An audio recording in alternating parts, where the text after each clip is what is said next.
আজকের মতন কেনাকাটা কমপ্লিট। আমরা একেবারে বিল পে করে চলে আসলাম এবং এরপর একদম খুব মজা করতে করতে আবার বাড়ি ফিরে আসলাম। তো যেহেতু সারাদিন ঠিকঠাক কিছু খাওয়া হয়নি, টুকটাক যেগুলো আমি নিয়ে গেছিলাম সেগুলোই খেয়েছিলাম। বাকি সবার তো প্রত্যেকেরই খিদে পেয়েছে, আমারও তো ভীষণ খিদে পেয়েছিল।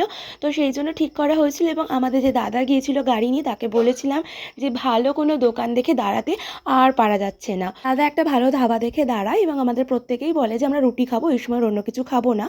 সেই জন্য রুটি ভাজা এবং তার সাথে চানা মশলা অর্ডার করেছিলাম। প্রত্যেকে খাওয়া দাওয়া করে চাটা খেয়ে আমরা ওখান থেকে বেরিয়ে আসি এবং প্রত্যেকের পেটটা একটু শান্তি হয় এবং রাতের জন্য কিছু খাবার আমরা ওখান থেকে কিনে নিয়ে এসেছিলাম। কারণ সারাদিন না খাওয়া এই কেনাকাটা শাড়ি দেখতে দেখতে সত্যি কথা বলতে এনার্জি আর ছিল না। তো আমরা বাড়ি চলে আসি এবং উলু দিয়ে আমাদের ঘরে প্রবেশ হয় আমার সমস্ত বিয়ের বাজার কেনাকাটা।